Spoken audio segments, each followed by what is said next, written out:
मेरठ के सौरभ हत्याकांड की तर्ज पर अपनी हत्या की आशंका जताते हुए एक पीड़ित पति पुलिस की शरण में जा पहुंचा और सुरक्षा की गुहार लगाते हुए एक पत्र पुलिस अधीक्षक को दिया।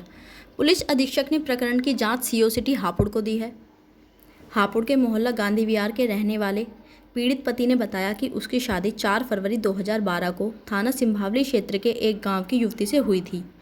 पीड़ित के जीजा के भतीजे से पत्नी के अवैध संबंध हैं। शादी के बाद से ही पत्नी जीजा के घर रहने की जिद करने लगी।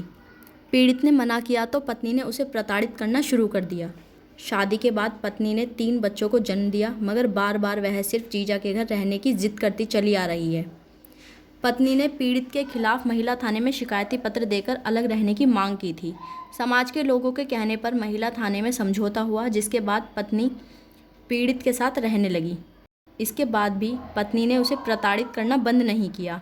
कुछ दिन पहले मामला थाना सिंभावली में पहुंचा, जहां पत्नी ने पीड़ित से तलाक लेने की बात समाज के लोगों से कही थी।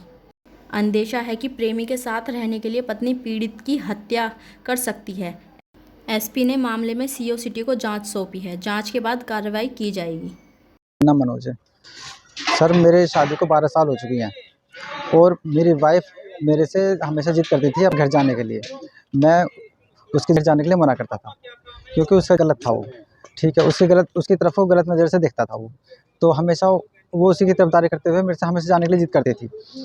और फिर अब लगभग 1 महीने पहले मुझे ये बात पता चली है उसके किसी परिजन से कि ये तुम्हारी वाइफ यानी मेरी वाइफ किसी लड़के के साथ यानी अपने शुरू से ही बचपन से ही रिलेशनशिप में है वो। मैंने गुहार कप्तान साहब के साथ ये लगाई है कि कहीं मेरे साथ कोई ऐसी घटना ना घट जाए, मेरी वाइफ कर मुझे ना मार डाले कि मेरे बच्चे अनाथ हो जाएं।